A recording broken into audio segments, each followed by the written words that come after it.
Hello guys, welcome to our channel experimental films. కొన్ని movies content ఉంటుంది, story ఉంటుంది, best actors, best performances, but flop అవుతాయి.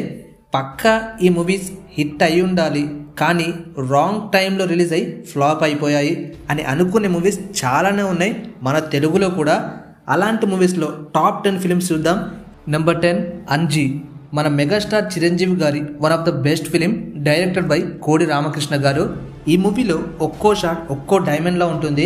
VFX గురించి ప్రత్యేకంగా మాట్లాడుకోవాలి. ఆ టైంలోనే ఈ లెవెల్ ఆఫ్ విఎఫ్ఎక్స్ని ఎలా చేశారు అనేది ఇంకా నాకు అర్థం కాని విషయం. అప్పట్లో ఇంత ఎక్స్పెన్సివ్ షార్ట్స్కి అన్నిటికీ టోటల్గా అయిన బడ్జెట్ 25 crores. దాని రకంగానే అప్పట్లో ఉన్న బడ్జెట్ కలెక్షన్స్ వైజ్గా అంత కలెక్షన్స్ రాకపోవడంతో ఫ్లాప్ లిస్ట్లోకి వెళ్ళింది అంజీ.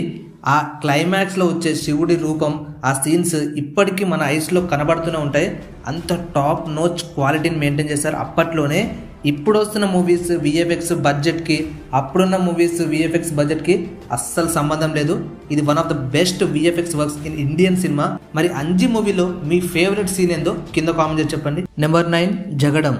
రామ్ పోతినేని అండ్ డైరెక్టర్ సుకుమార్ కాంబినేషన్లో వచ్చిన one of the best film. Hero Ram Pothineni performance చాలా ఇంటెన్స్గా ఉంటుంది and director Sukumar well crafted fights. ఇది ఒక డేరింగ్ అటెంప్ట్ అని చెప్పొచ్చు. అప్పటిదాకా మన తెలుగు సినిమాలో ఫ్యాక్షన్ సినిమాస్, రౌడీస్, గ్యాంగ్స్ ఇలాంటివి చాలానే చూస్తున్నాం. కానీ ఈ ఫిలిం ఒక కొత్త వే ఆఫ్ గ్యాంగ్స్టర్ ఫిలిమ్స్లా చూపించారు. అక్కడే ఆడియన్స్కి కనెక్ట్ అయినప్పటికీ కమర్షియల్గా మూవీ ఫ్లాప్ అయింది. మూవీ టేకింగ్ వైజ్గా fights, sequences, cinematography, screen play చాలా కొత్తగా ఉంటుంది. బట్ స్టోరీ మాత్రం రొటీన్గా ఉండడం వల్ల ఆడియన్స్ కనెక్ట్ కాలేక మూవీ ఫ్లాప్ అయింది. ఈ మూవీ టోటల్ బడ్జెట్ వచ్చేసి 14 crores, కలెక్షన్ చేసింది 7 to 5 crores మాత్రమే. Number 8 orange. Tollywood's best love story film. రిలీజ్కి ఇచ్చిన హైప్ మూవీ రిలీజ్ టైంలో ఇచ్చుంటే ఈ మూవీ రిజల్ట్ వేరే లెవెల్లో ఉండేది. రామ్ చరణ్, జెనిలియా డిసౌజా వీళ్ళిద్దరు కాంబినేషన్లో వచ్చిన ఈ movie directed by Bommarillu fame Bhaskar. ఈ మూవీలో స్టోరీ బాగుంటుంది, పర్ఫార్మెన్సెస్ బాగుంటాయి అండ్ ఎస్పెషల్లీ సాంగ్స్, ఒక్కో సాంగ్ ఒక్కో డైమండ్. ఇప్పటికీ మన ప్లేలిస్ట్లో ఆరెంజ్ మూవీ సాంగ్స్ వింటూనే ఉంటాం. కానీ మూవీ ఎందుకు ఫ్లాప్ అయింది అంటే అప్పటికే రామ్ చరణ్ నుంచి కొన్ని యాక్షన్ మూవీస్ని చూసిన ఆడియన్స్ ఇక్కడ ఈ హీరో నుంచి ఈ లవ్ స్టోరీని ఎక్స్పెక్ట్ చేయలేకపోయారు. అలా రామ్ చరణ్ కనెక్ట్ కాలేక మూవీ ఫ్లాప్ అయింది, ఆల్మోస్ట్ డిజాస్టర్ అయింది. దీన్ని ప్రొడ్యూస్ చేసింది మన నాగబాబు గారే. రిలీజ్కి అనేది ఒక డైలాగ్ కూడా ఉంటుంది కదా. సో ఆరెంజ్ మూవీలో మీ ఫేవరెట్ సాంగ్ ఏందో కింద కామెంట్ చేసి చెప్పండి. నెంబర్ 7 కలేజా. మన గురూజీ మళ్ళీ ఇలాంటి సినిమా తీయలేడేమో. ఇక కల్ట్ ఫిలిం అంటే ఎగ్జాంపుల్ కలేజా. ఊళ్ళో అంతా దేవుడు అనుకుంటున్నారు. నేను ఎందుకు ఫ్లాప్ అయింది మరి? నాకు పర్సనల్లీ ఈ మూవీ మీద ఉన్న కంప్లైంట్, మూవీ స్టోరీ చాలా బాగుంటుంది, అనవసరమైన కామెడీ సీన్స్ మూవీలో ఎక్కువ కనబడతాయి. ఆ స్టోరీకి కావాల్సిన ఇంటెన్సిటీ, సీరియస్నెస్ అనేది మిస్ అయిపోయింది మూవీలో. అందుకే ఫ్లాప్ అయిందండి నా ఒపీనియన్. దీని బడ్జెట్ వచ్చేసి 30 crores, కలెక్షన్స్ వచ్చేసి ఆల్మోస్ట్ 20 crores దగ్గరలో ఉన్నాయి. So it's a flop film. Collections వైజ్గా, స్టోరీ వైజ్గా, కంటెంట్ వైజ్గా one of the best film in both Trivikram and Mahesh Babu career. Number 6 ధరువు.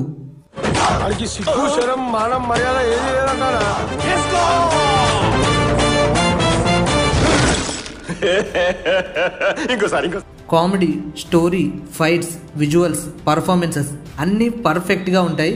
మరి ఎందుకురా ఫ్లాప్ చేశారు? Directed by Tamil director Siva. ఈయన ఇప్పుడు ప్రజెంట్లీ సూర్య గారితో కంగువా ఫిలిం తీస్తున్నాడు. అండ్ ఈ ధరువు మూవీకి డైలాగ్స్ రాసింది మన ఫేమస్ డైరెక్టర్ అనిల్ రావుపూడి గారు. అందుకే కొన్ని డైలాగ్స్ క్రింజ్లా ఉంటాయి. ఈ మూవీ ఫ్లాప్ అనడం కన్నా యావరేజ్ అనొచ్చు. కమర్షియల్లీ పెట్టిన బడ్జెట్కి కలెక్షన్స్ కూడా బాగానే వచ్చాయి. మూవీ చూస్తున్నంతసేపు ఫుల్ ఎంజాయ్ చేసేవాళ్ళం చిన్నప్పుడు. ఇప్పుడు కూడా అస్సలు మిస్ కాలేము ఈ మూవీని. Number 5 one Nenokkadine. I think Indian సినిమాలోనే first psychological film one Nenokkadine. ఒక క్యారెక్టర్లో స్ప్లిట్ పర్ఫార్మెన్సెస్, తనకు తెలియకుండా తాను వేరేలాగా బిహేవ్ చేయడం, లేని ఊహించుకోవడం, ఇలాంటి డిఫరెంట్ కాన్సెప్ట్ మీద వచ్చిన మూవీయే ఈ వన్ నేనొక్కడినే. ఇలాంటి హాలీవుడ్లో చూసాం కానీ మన ఇండియన్ సినిమాలో ఫర్ ద ఫస్ట్ టైం మన తెలుగు సినిమాలో చూసాం డైరెక్టర్ సుకుమార్ గారి ద్వారా. మూవీ స్టోరీ చాలా కన్ఫ్యూజింగ్గా ఉంటుంది బికాస్ మనం ఆ టైప్ ఆఫ్ ఫిలిం చూడడం ఫస్ట్ టైం కాబట్టి. మహేష్ బాబు గారి పర్ఫార్మెన్స్ టాప్ నోచ్లో ఉంటుంది. సుకుమార్ డైరెక్షన్ అండ్ క్రియేటివిటీకి హ్యాట్స్ ఆఫ్. ఎక్స్పెరిమెంటల్ ఫిలిమ్స్ అంటే నాకు ఫస్ట్ మైండ్లో వచ్చేది ఈ వన్ నేనొకడినే. మూవీ బడ్జెట్ టోటల్గా 70 crores పైగానే అయ్యింది. బట్ కలెక్షన్స్ మాత్రం దానిలో హాఫ్ కూడా రాలే. ఫైనల్లీ మన ఆడియన్స్కి అర్థం కాక బిగ్గెస్ట్ డిజాస్టర్ చేసిన మూవీయే ఈ one Nenokkadine. Number 4 Spyder. Psycho thriller movies. ఇలాంటి జోనర్లో మనం అప్పటికే చాలా మూవీస్ చూసాం. బట్ ఈ స్పైడర్ మూవీ డిఫరెంట్ టేకింగ్ ఉంటుంది. అంటే చాలా సైకో మూవీస్లో విలన్ని దాచిపెట్టడం, లాస్ట్ వరకు రివీల్ చేయకుండా మెయింటైన్ చేస్తారు. కానీ ఈ స్పైడర్ మూవీలో మాత్రం విలన్ని ఫస్ట్ నుంచే చూపిస్తూ తన క్యారెక్టరైజేషన్స్ ఎలా ఉంటుంది, ఎంత క్రూయల్గా ఇంటెన్షన్స్ ఉంటాయి, ఇవన్నీ చూపించి హీరో ఎలా ఆడియన్స్కి కనెక్ట్ అవుతాడు, ఈ ప్రాబ్లమ్కి హీరోకి ఎలా కనెక్షన్ ఉంటుంది, ఇవన్నీ క్రియేటివ్ మైండెడ్గానే చూపించారు మన డైరెక్టర్ ఏఆర్ మురుగదాస్ గారు. బట్ ఆ టైంలో ఈ మూవీస్కి మనం సెట్ కాలేకపోయాము. And most importantly Tamil director కాబట్టి ఆ తమిళ్ వే ఆఫ్ టేకింగే చూపించారు మనకు మూవీలో. At the end of the day మన తెలుగు స్టార్ హీరో అయినప్పటికీ డైరెక్టర్ మాత్రం అక్కడి వారే, డైరెక్షన్ కూడా ఆ టైప్లో ఉండటం వల్ల మన తెలుగు ఆడియన్స్కి మూవీ కనెక్ట్ కాలేదు. ఎలాగో మన తెలుగు ఆడియన్స్కి కావాల్సిన mass scenes, item songs, mass masala fights ఇవన్నీ missing. So it's a flop. కానీ కంటెంట్ వైజ్గా నా పరంగా ఇది ఒక హిట్ మూవీ. బడ్జెట్ వచ్చేసి 120 crores, కలెక్షన్ వచ్చేసి 150 crores పైగానే. కమర్షియల్లీ కూడా హిట్టే. బట్ ఇంపాక్ట్ మాత్రం అంత చూపించలేకపోయింది. ఒక పాన్ ఇండియన్ మూవీ రేంజ్లో హైప్ ఇచ్చారు ఆ టైంలో.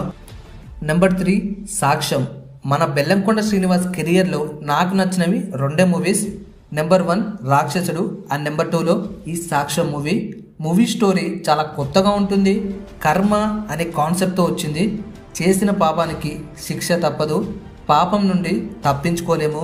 ఈ కాన్సెప్ట్ని వీడియో గేమ్కి కనెక్ట్ చేసి చాలా క్రియేటివ్గా చూపించారు. It's a good attempt. కానీ కొన్ని వేస్లో టేకింగ్ అనేది ఓవర్గా అనిపిస్తుంది. విజువల్స్ కూడా అంతేం బాగాలేవు. Because budget issues. Tier 1 hero కాదు కాబట్టి ఎక్కువ బడ్జెట్ కూడా పెట్టలేకపోయారు producers. Movie budget around 30 crores అయితే కలెక్షన్స్ 12.11 crores మాత్రమే, అంటే హాఫ్ కూడా రాలేదు. So it's a disaster film. Number 2 Saaho. ఆడియన్స్కి అర్థం కాక ఫ్లాప్ చేసిన మూవీస్లో నెంబర్ 1 వచ్చేది సాహో. రీసెంట్ టైమ్స్లో మూవీలో స్టోరీ ఉంటుంది, యాక్షన్ ఉంటుంది, సాంగ్స్ ఉంటాయి, పర్ఫార్మెన్సెస్ బాగుంటాయి. మరి ఏంటి problem? Audience is the biggest problem. డైరెక్టర్వి కూడా కొన్ని ఫ్లాస్ ఉన్నాయి. బట్ మెజారిటీ మన ఆడియన్స్ దగ్గరే ప్రాబ్లం ఉంది. Cinematography, screenplay, taking, everything పర్ఫెక్ట్గా అండ్ టోటల్లీ యూనిక్గా ఉంటుంది. స్టోరీ అంటే కొంచెం రొటీన్గా అనిపించిన టేకింగ్ మాత్రం బాగానే ఉంది. అండ్ రీసెంట్గా వచ్చిన సలార్ మూవీ కంటే సాహో మూవీ బెటర్గా అనిపిస్తుంది నాకు స్క్రీన్ ప్లే అండ్ సినిమాటోగ్రఫీ వైజ్గా. సాహో మూవీ టోటల్ బడ్జెట్ వచ్చేసి 350 crores, కలెక్షన్స్ వచ్చేసి 450 crores. మరి ఫ్లాప్ ఎలా అంటే మన తెలుగు అండ్ సౌత్ ఇండియాలో కమర్షియల్లీ హిట్ కాలేకపోయింది. బట్ బాలీవుడ్లో commercially successful film Saaho. Saaho movie ఎందుకు ఫ్లాప్ అయిందని మీరు అనుకుంటున్నారో కింద కామెంట్ చెప్పండి ఒక సాలిడ్ రీజన్తో. Number 1 tiger Nageswara Rao. మన మాస్ మహారాజా రవితేజ గారి స్క్రిప్ట్ సెలెక్షన్ గురించి అందరికీ తెలిసిందే. ఎప్పుడు కొత్త డైరెక్టర్స్కి ఛాన్స్ ఇస్తూ ఉంటాడు. ఈ టైగర్ నాగేశ్వరరావు మూవీ డైరెక్ట్ చేసింది కూడా డిబెటెంట్ డైరెక్టర్. ఈ మూవీ చాలామంది రన్ టైం వల్ల ఫ్లాప్ అయింది అంటున్నారు. రన్ టైం అనేది ఎప్పుడు ఇష్యూ కానే కాదు. రీసెంట్గానే animal movie 3 hours 21 minutes run టైంతో వచ్చింది. మరి ఎలా అంత పెద్ద హిట్ అయింది? దానికి కూడా లాగ్ సీన్స్ ఉన్నాయి, కొన్ని బోరింగ్ సీన్స్ ఉన్నాయి కదా. అంటే సీన్స్ ఎంగేజింగ్గా ఉండాలి, రన్ టైం కాదు. కొన్ని సీన్స్ లాగ్ అనిపించడం, టైం వేస్ట్ అనిపించడం వల్ల ఆడియన్స్ ఎంగేజింగ్గా మూవీకి కనెక్ట్ కాలేకపోయారు. బట్ ఓవరాల్గా మూవీ చాలా బాగుంది, నాకు పర్సనలీ బాగా నచ్చింది. అండ్ ఈ మూవీ ఫ్లాప్ కావడానికి ఇంకో రీజన్ కూడా క్లాష్. ఆ టైంలో లియో వచ్చింది, భగవత్ కేసరి వచ్చింది. కానీ ఈ 2 మూవీస్ కన్నా కంటెంట్ వైజ్గా టైగర్ నాగేశ్వరరావు బెస్ట్ అవుట్పుట్ ఇచ్చింది. కానీ ఏం లాభం, కమర్షియల్గా మాత్రం ఫ్లాప్ అయింది. సినిమా మాఫియా వల్ల థియేటర్స్ ఇవ్వకుండా నెగిటివ్ టాక్ తెప్పించి ఫ్లాప్ చేశారు టైగర్ నాగేశ్వరరావుని. ఇది మన రవితేజ గారికి కొత్త ఏం కాదు. సో ఓకే గైస్, ఈ వీడియోలో మనం ఫ్లాప్ కాకుండా ఉండాల్సిన మూవీస్ గురించి మాట్లాడుకున్నాం. అండ్ దే డిజర్వ్ బెస్ట్ అని కూడా. ఈ ఫ్లాప్ మూవీస్లో మీ ఫేవరెట్ మూవీ ఏందో కింద కామెంట్ చెప్పండి. Let's meet in the next video. Love you all. Bye bye.